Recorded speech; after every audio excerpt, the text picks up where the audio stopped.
Greetings, everyone. My name is Stephen Neely. I am your co-host at the Virtual Dalcroze Meetup, and I am thrilled to welcome everybody to Meetup number 88. We've done 80 in a couple minutes. We will have completed 88 meetups, opportunities for our friends near and far to join and share ideas and reflections and bits of practice. And Fabian and I were just talking before, and just have a chance to meet each other. And so we are thrilled to have you here and to welcome you into the community. And thanks for joining us. In the chat, there is an agenda if you haven't caught it yet. And today, before we get to the agenda, there we go. One second, I got to pull up the agenda in front of me. We want to just start by going to a quick breakout room. So our tradition, almost from the very beginning, has been at the top of the meetup to have a chance to meet a couple of the people that are in the room with us. And so I'm going to quickly pull together a breakout room, and let's see. And so in the breakout room, at the request of one of our presenters today, we're going to go 1 minute longer because I normally rush you through. And I'm going to give you an extra minute just to try to say hi. So take a breath. And then in the meetup, in the breakout room, we try to say, if you're willing, you're not required, but if you're willing, please just introduce yourself and where are you located and who do you teach? Or who did you used to teach? Or who do you hang out with? You know, you don't have to be an active teacher to be here. We are very excited to meet all of you. But where are you located? What is your name? And who do you teach? And I'll call you back in about 3 minutes. Ready, set. Oh, yes, Fabian? Just a question because we had not clarified that Beth and I shouldn't be in the breakout room since we are presenting ourselves anyway. That's up to you. That's up to you. So if you choose to, you don't have to hit the button. There's a button. I think you have to accept the breakout room. So you can break out or not break out. But the rest Thank of you. you, okay, I'll see you back in 3 minutes, friends.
Welcome back, everyone. I hope you had just enough time to say hi to each other and just enough time to wish you had more time.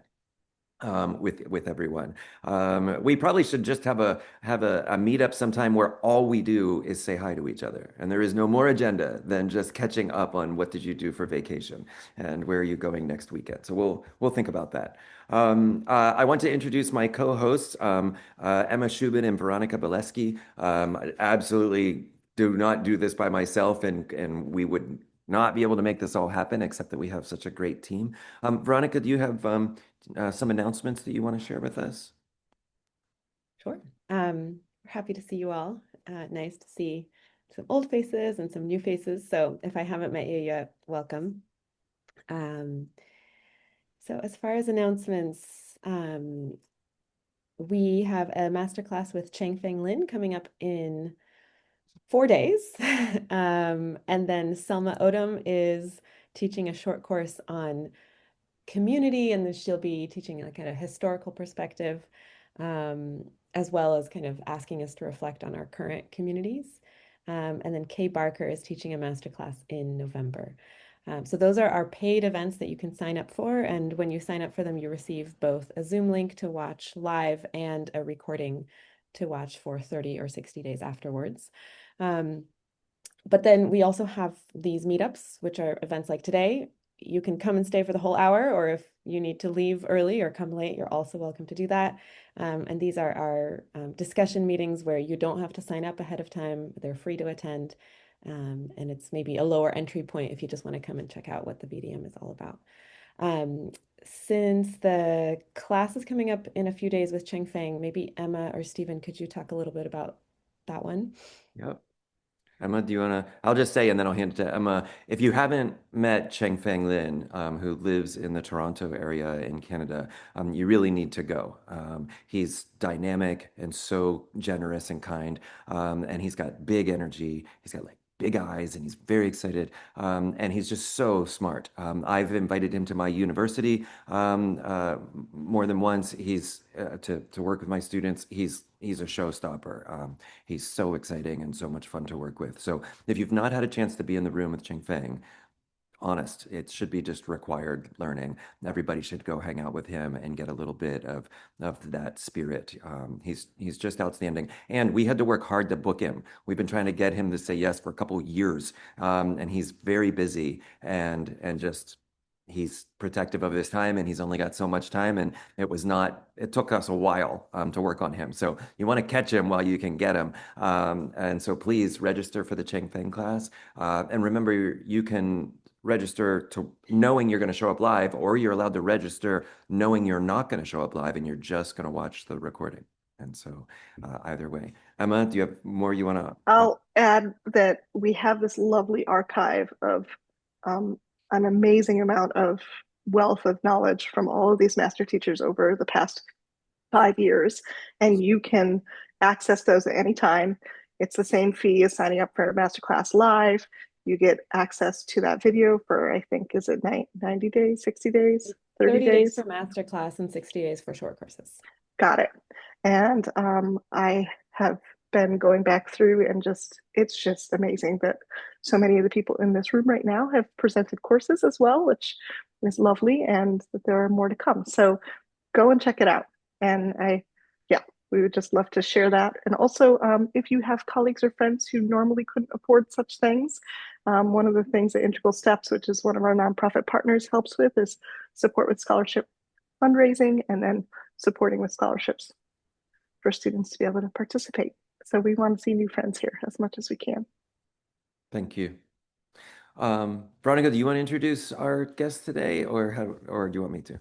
I can, but I think Emma was the one who kind of had this idea for the conversation, and Fabian actually was sharing he didn't know how it happened that this meetup happened, and I wasn't at the planning meeting, so you guys planned it without me for this meetup, and I just made it happen logistically. Go, Emma. All right. We were at the beautiful International Conference for Delcro Studies, and both Beth Ann and Fabian, independent of each other, talked to me about how moving it was to connect with each other, talking about their practices as teachers within our work. And so as we were trying to think about how we open up often at the same time that all of us are opening up for our school years and our teaching lives for the fall and through the spring, it just seemed like a really wonderful conversation to have. Beth Ann gave a beautiful presentation here at ICDS when we were all together. Fabian is very passionate, as I know, about our practices as teachers. And I, in a sense, was saying, I don't know exactly what I'm asking you guys for, but I know that there's a lot of magic here, and we'd love to participate and be part of this conversation with you. And so we're just so happy that they've said yes. And we let them kind of shape and decide where we're headed to next. Very good. Well, the format is a conversation between two longtime Dalcrozians, and we're gonna just listen in, and then hopefully there'll be a little bit of time at the end where we all can talk. We can have some conversation. So I'm gonna go ahead and hand it over to Beth Ann, and I'm gonna hand it over. Hold on, I'm gonna get Baby on in here too.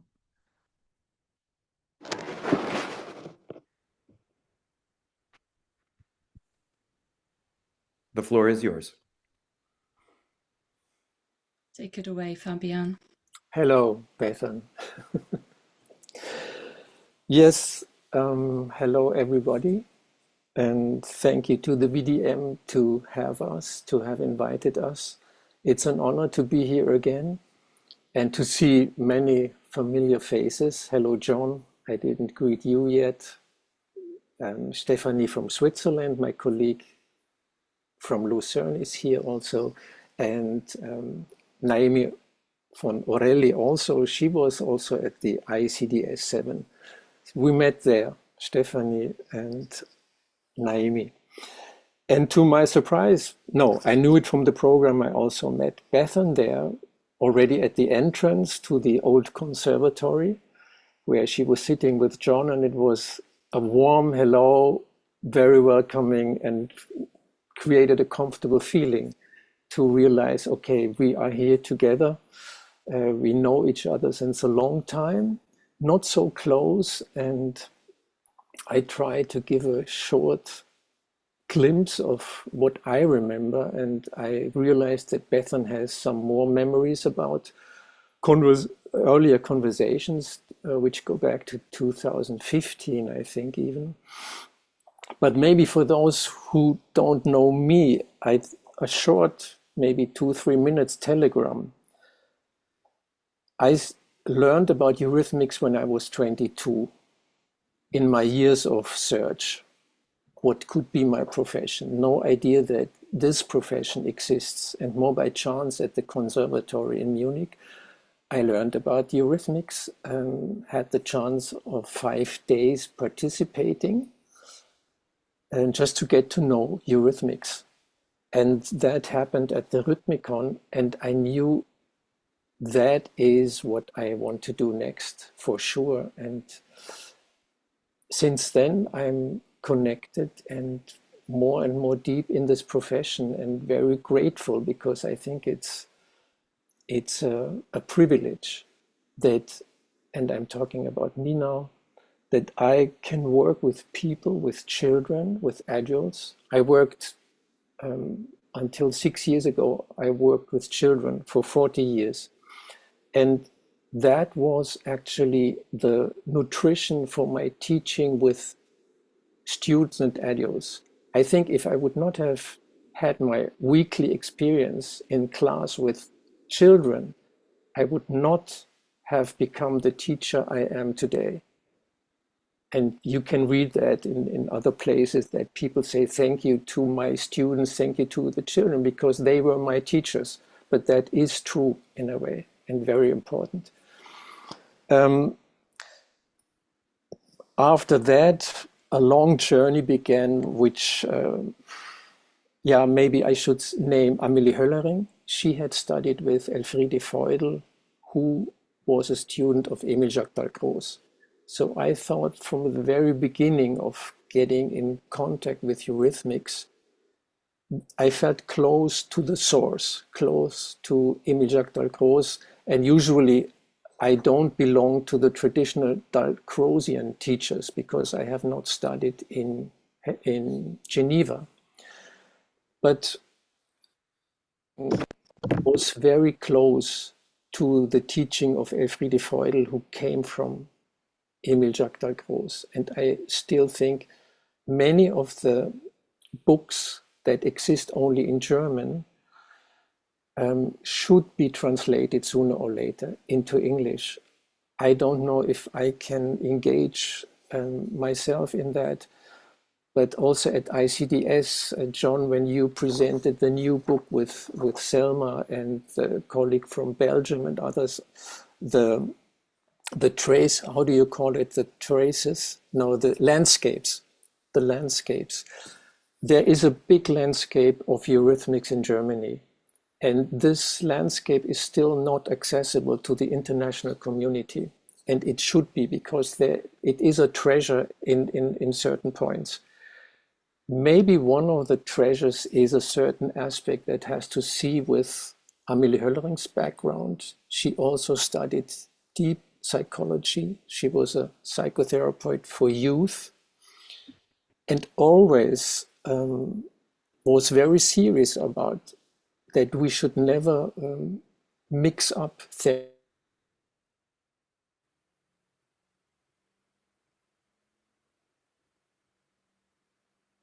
I realized that eurythmics is a wonderful means to open different landscapes, I use that word, different spaces for people to discover themselves.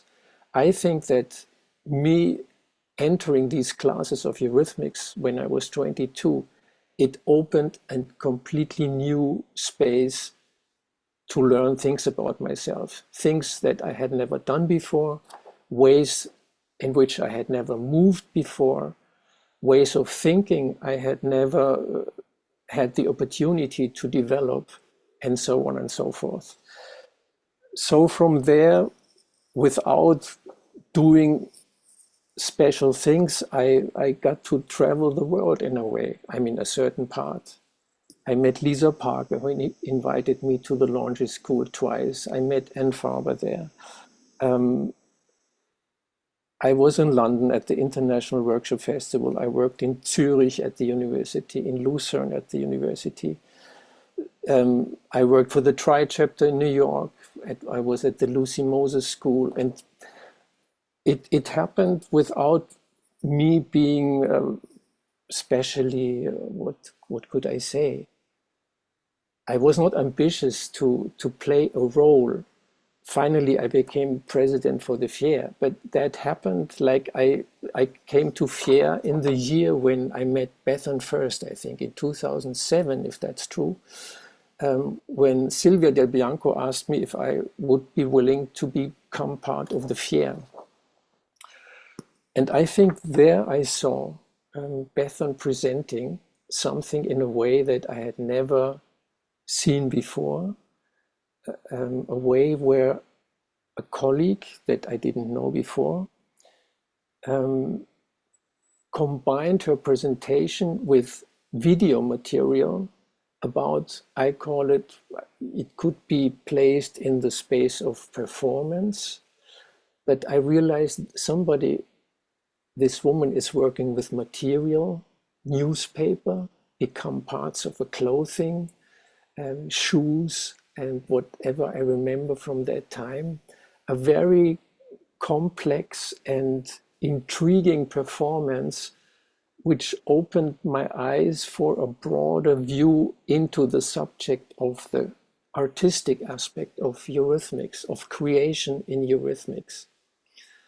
But maybe I make a dot here, and if you are willing, I reach it over to you, Bethan, to line yourself in there with this little memory I have. We met later several times during congresses. Thank you. Thanks, Fabian. A little potted history of how I came to eurythmics. My first career was as a professional violinist, classical violinist in mainly chamber orchestras and music theatre and ballet theatre orchestras. And as part of the education projects that were going on at that time, we're kind of in the 1990s, I came across Dalcroze Eurythmics. And then later, at the end of the 90s, I went to the Institut Jacques Dalcroze and studied for my license, which is now the master's course there. And then went back there 2012 to 2013 to gain my final qualification, which is the diplôme from Geneva.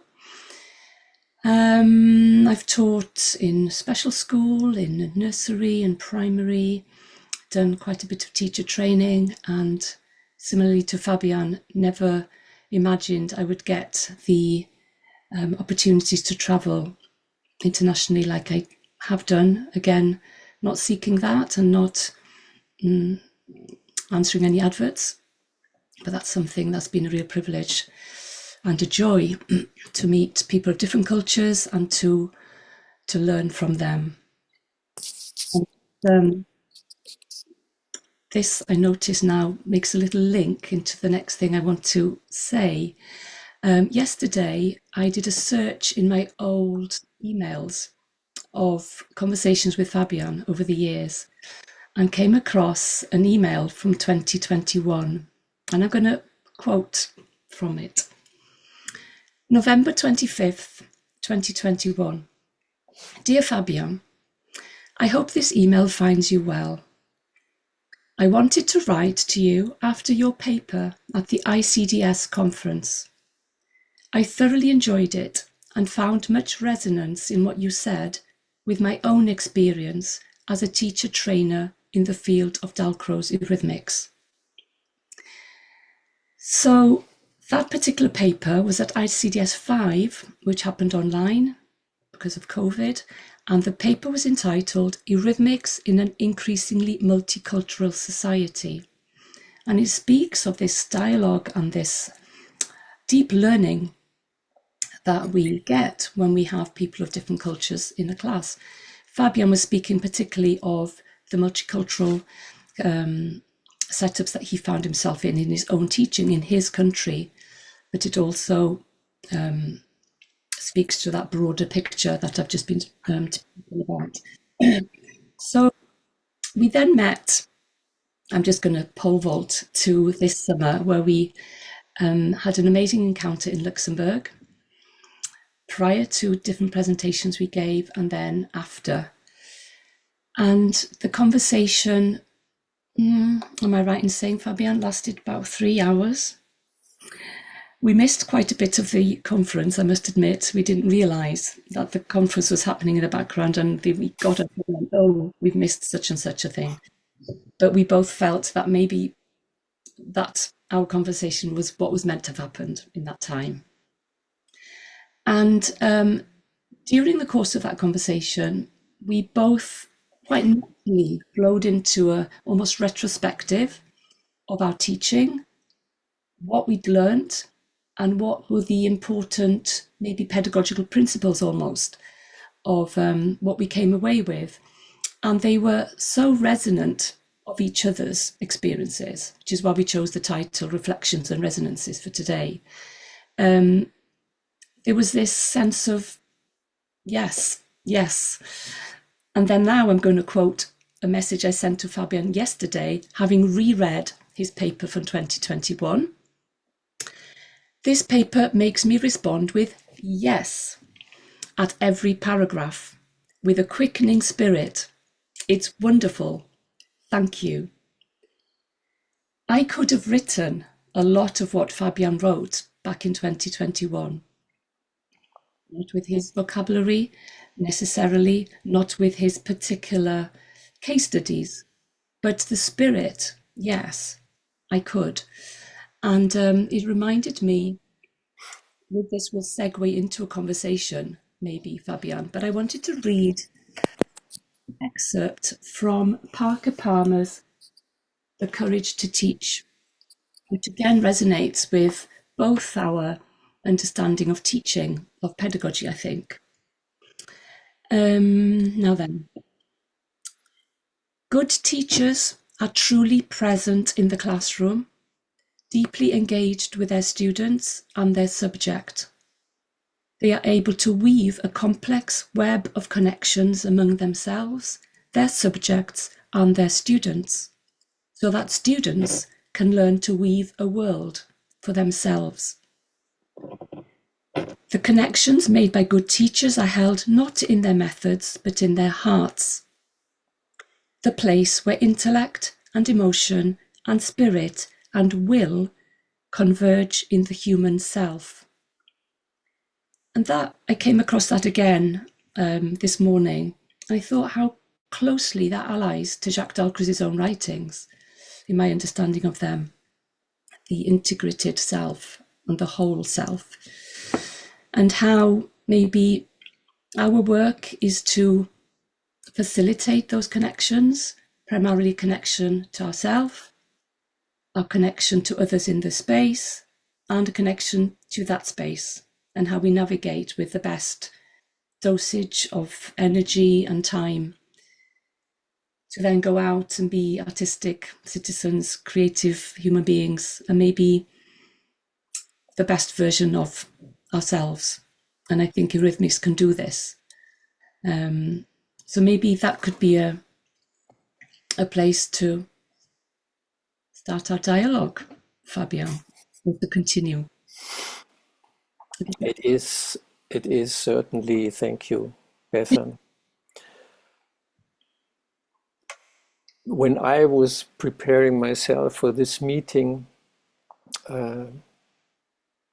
maybe I should or could also mention that we were talking about a talk that I will have in Switzerland soon about play, le jeu, the role of playing. And that subject includes also the differentiation that we should make between our teaching with children and the teaching with adults. Although I completely and 100% agree, it is about the human being in its holiness and wholeness. Let's use both terms, just with different challenges for us. We were talking about, no, I was talking with a young lady who works with children, and she spoke about a very different child that they have, and they need extra support for this child in the classroom. It's not a Eurythmics class, but never mind, it's a kindergarten. Her father is one of my best colleagues at the university in Lucerne, Eurythmics teacher. And my reaction first was, we should never forget that this child that is so difficult for us and challenging us to the limits where we sometimes have not any nerve anymore, this child is suffering something. It is suffering something, and because it's a child, it's just expressing these difficulties that it has in whatever ways, just to be seen, to be heard, and to get the space of attention that she's missing, he or she is missing somewhere. That makes me think, if we are in an institution like IGD in Geneva, and if we see children classes, they are sometimes very ideal and everything is functioning. And I'm then always a little bit skeptic, because in my view, it's a little bit an elite of Geneva who is bringing their children in the institute. It's not the average primary school class with children from different countries, different backgrounds, trauma background, or what have you. Because sometimes we cannot just start with the music skills, rhythm skills, movement skills, because we have to organize the group. We have to start to support them in the way of listening, in the way of waiting, in their way of learning to use how to use their senses. That was one of my, I remember that from the beginning of Eurythmics. Eurythmics is also Sinnesschulung is the German word. It's a schooling, a learning of how to use your senses in the context of music and movement. So there was a meeting yesterday with you about how to support children, or in another way, adults. And I was also going through a book which some of you might know, and it's full of wonderful things. Double. And I read about Selma London Odom in one of her articles. She's talking about, where is it? About Annie Beck. And she's saying there, her teaching drew continuously on the imagination and ideas of her student collaborators, which comes to the heart, to the core of a big subject of mine. Munich and Amelie Höllering called Eurythmics a principle of dialogue, a dialogical principle, which means we are acting in a dialogue, in reflections and resonances with our students. might they be children or adults? So the role of dialogue and our presence in the moment to react to the unforeseen, to react to something that is happening in the moment and could never be planned when we did our programming for the lesson. Is that a cue for you? Well, it certainly resonates with what you wrote in 2021. Yeah. It makes me remember back, I think yesterday or a previous conversation we had about the balance between, well, being a teacher. And in the training that I received, I was constantly being reminded that I was being trained to be an educator. I was not going to be a social worker. I was not going to be other things, a psychologist. But I think what you're saying is that aspect, that care of the self, is fundamental, and I think is crucial to the training of teachers. And I think maybe it happens more in music therapy fields because they're going to be therapists. But, you know, the lovely paper that we often quote, that the article that John wrote about how education and therapy overlap. Education is therapeutic. Therapy is educative. They do overlap. And if we are engaging with a pedagogy that is to be integrating the people who we're teaching, then what are we integrating? We're integrating the body, I mean, Parker Palmer, yeah, the heart, the intellect, the emotion, the body, the corporeal sense, but they're not apart from each other. And so there is this need for training and understanding of those aspects and of the way they interconnect. But whilst I was walking this morning on the sand dunes, speaking to the wild ponies, I started reflecting for myself. The last 7 years, I've been back in the classroom myself. In the classroom, in inverted commas, I've gone back to be a student, and I'm studying, hopefully nearly to be completed, PhD. And this has taken me more to that underworld, maybe that's how I'd explain it, of what is this practice of ours? What do we do when we do Dalcroze? Is my kind of little phrase to myself, my title, my pseudonym for my study. And because I'm somebody that needs to know why, I've gone back to those places to understand more of the psychology and what happens when we engage with an open space.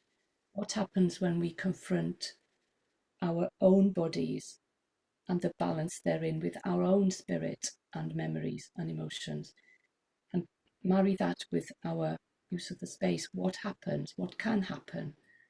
And from that, it's kind of developed into a study of care, safe space, compassionate pedagogy. There's plenty of books here on that topic as well. And so going back to my walk this morning, I began sensing that now I've had this time to really go deep into all those topics I've just mentioned, I may be beginning to think about, let's go back to the music and the movement. Because the words of teachers come back to me going, let the work do the work.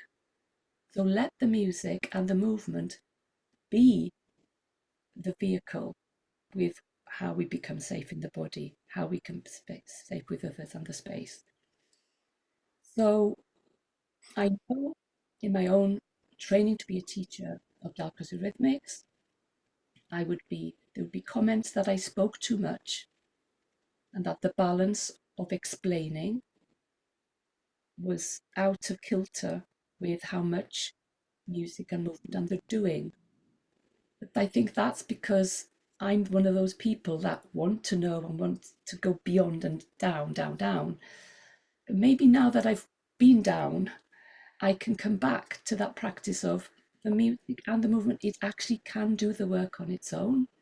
But I know that I am better informed as a teacher to understand how it works underneath the surface, and that I can engage with my pupils with that depth of perception going back inside myself.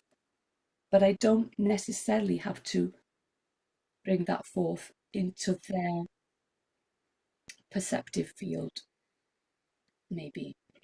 So I'm interested for my own development, where will this next take me with the play, with the music? Because I shared a story with Fabian yesterday. I had to lay the law quite strongly with a class a couple of weeks ago, beginning of term. And I did spend a lot of time speaking with them because I thought, well, boundaries, freedom, constraints, freedom, this is a topic that we have to engage with Rhythmics.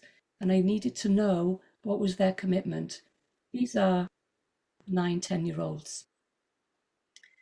But there was another little boy who was younger, who was advanced in his musicality and the playing of the viola. He was also in this group. And after a while, he just put his hand up and he said, "Can you play some music now? Can we do the music?"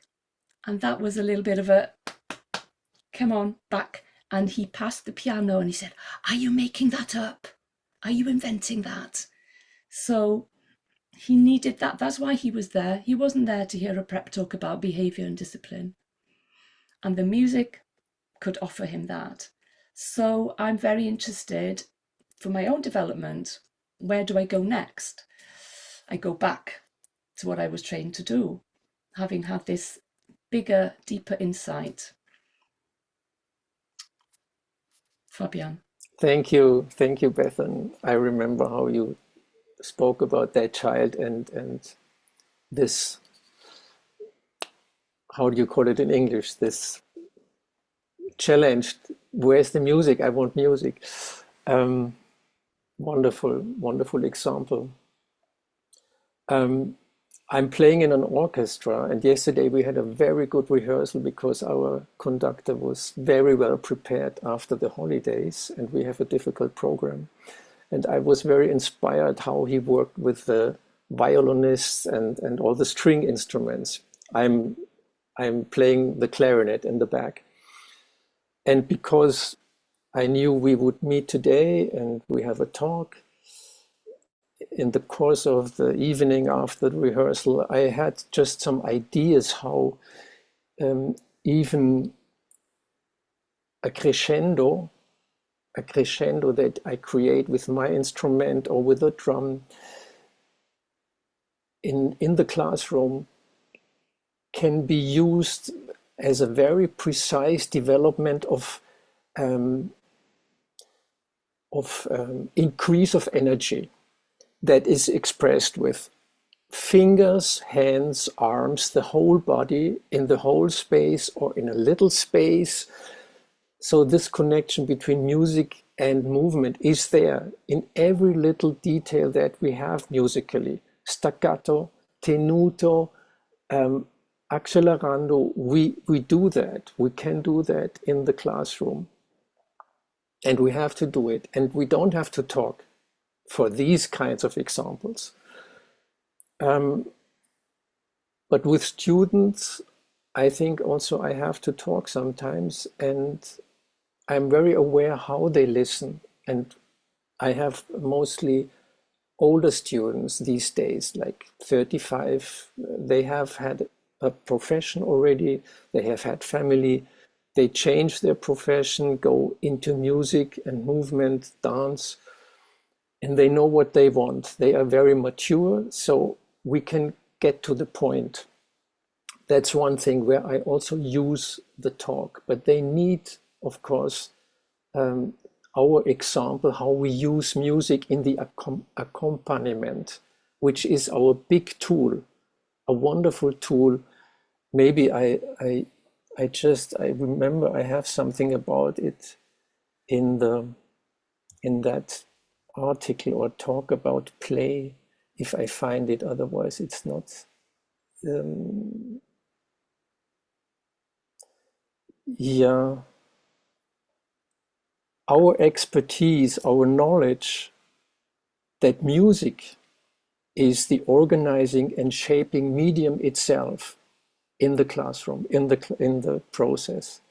What I'm pointing at here is the skill of movement accompaniment, whereby we make movement ideas and movement patterns audible, which is accord them with music by playing what we see.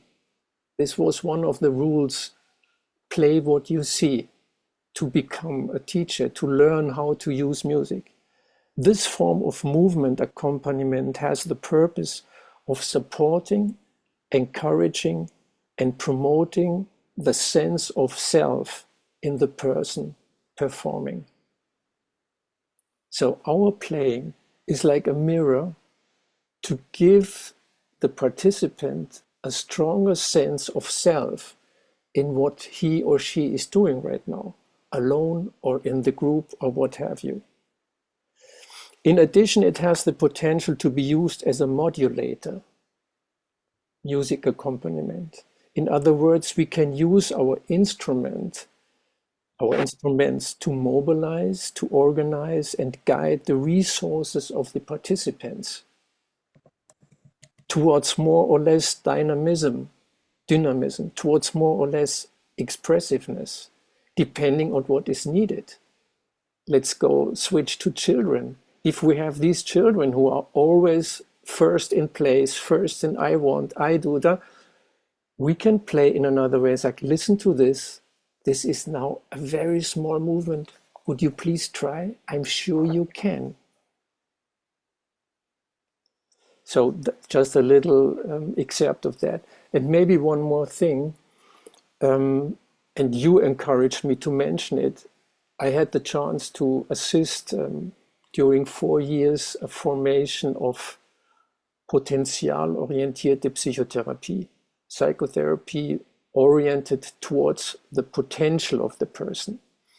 And I'm very aware that in difficult situations that occurred in Eurythmics lessons, if I would not have had that background, I would have been quite desperate what to do. I would have become nervous. Instead of being there, listening, not losing my calm, and maybe at the end say, you know, I see you're suffering, I see a big problem. I cannot solve that with you here. There are other people, specialists, to do it. But I'm very happy that I have a broad background that has to see with psychological processes, which I don't have to use, but they are on my backpack to be prepared for whatever happens, because Eurythmics is such a strong medium. Thank you. Thanks, Fabian. And that, resonates with a lot of what we've been talking about, isn't it? And the difference that it makes if somebody opts to come to a class, a rhythmics class, and if somebody is part of their, it's not a good word, enforced, but part of their curriculum where they have to be there. It makes a difference in the attitude of the student as well. And we have to be ready for the coaxing and the encouragement for those who resist. You know, I've had people in teacher training that have been told to be there by a head teacher, and they come folded arms, sitting in a corner. One lady, she worked with a nursery setting, and she said, at the beginning, I want you to know I'm here because I have to be here. I don't want to be here. I won't be joining in. I won't be. And I just thought, and I remember saying to her, welcome. And I let her be. And within some time, she was down on the floor and she was taking part. But, you know, there's this nuance we have to know about. We have to know how to respond. I'm very conscious of the time, everybody. I believe we have about 10 minutes. Veronica and Stephen can correct me if I'm wrong with that. And maybe we can open up, and if anybody would like to contribute to this conversation and continue the dialogue with us. Thank you so much. This has been such a rich conversation. I'm actually just a little bit beside myself with how deep and how relevant all of this really is. I'll just lead the there were two quotes you said, Beth Ann. One was, "What do we do when we do Dalcroze?" which is actually one of my favorite rabbit holes to talk through. I love that conversation so much, because I think a more common and more superficial kind of answer, a quick answer at a more superficial level will be, well, we do those clapping and stepping things. We teach we teach these specific elements of music where we're trying to teach sort of music literacy in one version or another.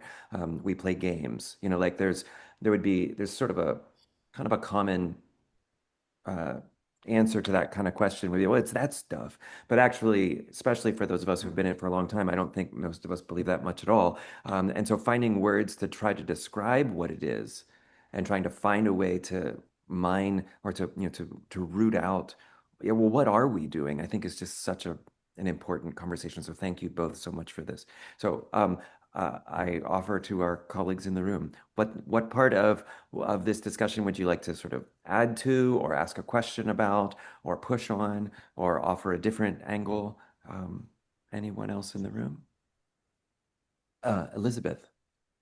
Yeah, thank you very much for such an interesting dialogue, and all this perspective on teaching.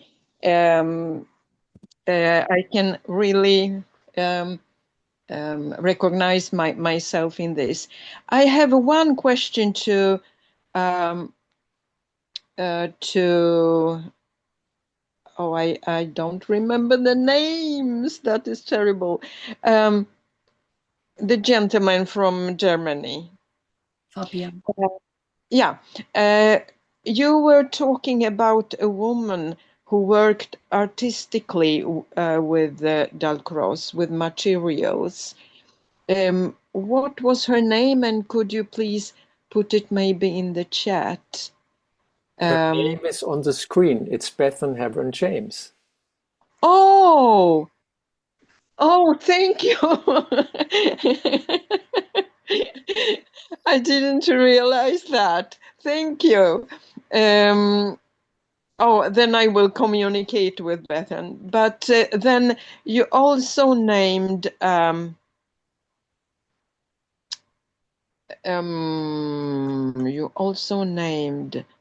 that was the artistic way. No, I think I'm. That was the question.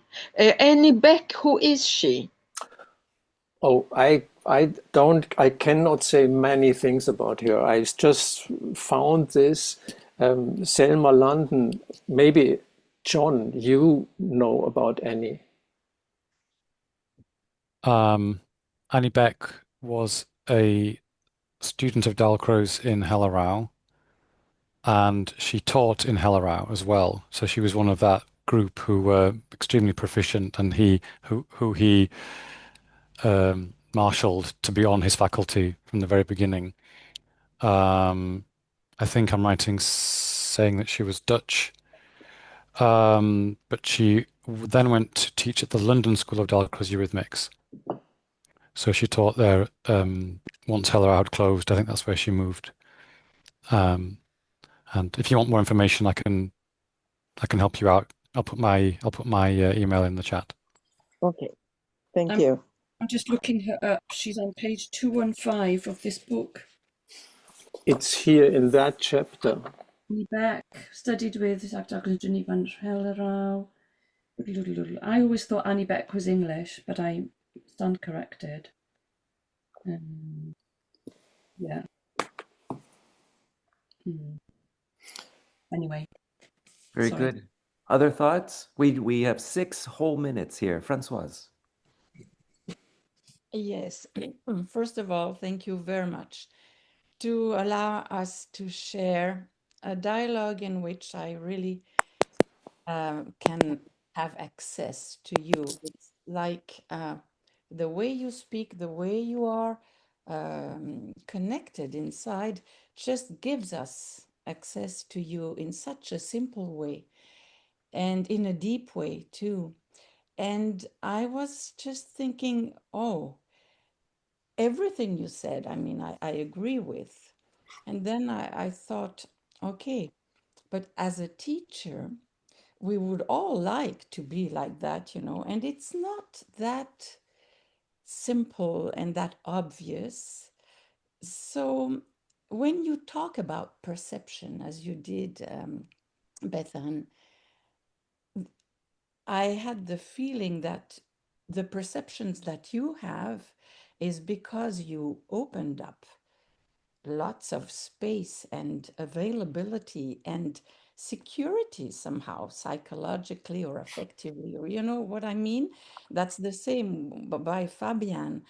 And this is where I think we can have also an impact or an influence on the teachers themselves, because the children you're talking about, I guess they can open up as much as you are open to receive what is coming from them.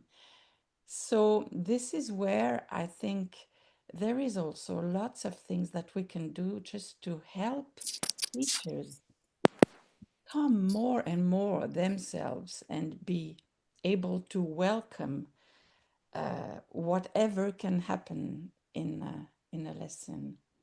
Mm. Is that Yeah. clear what I'm saying? Yes. Was. Yeah. Thank you. I reminded me of again this book, the Parker Palmer book. It talks about teaching as an act of hospitality, and that we can come to our teaching from a place of fear, or we can come to our teaching from a place of curiosity. We can come to our teaching from a place of hope, and we can also choose to teach into a place within our students. Where do we teach into? What do we want them to have when they leave our learning space? Because I remember one wonderful teacher I had in Geneva, she said, don't let your students leave as the people who entered. So when somebody leaves a pedagogical milieu, they should be different people. Otherwise, we haven't taught. Yeah, so how can we facilitate them be different? And maybe if we think, I know for myself, a lot of time goes in preparing myself for the teaching. And if I don't prepare myself, it doesn't happen well. So I think that's what I've learned from my studies in the recent years, of the importance of, it touches on what you were saying, Françoise, it is, if we work on ourselves, we will allow our students to work on themselves with music, through movement, but it starts at home. And if we don't put in that time, well, then maybe we have superficial teaching, or maybe we have disarray in front of us. It is a lifetime of study.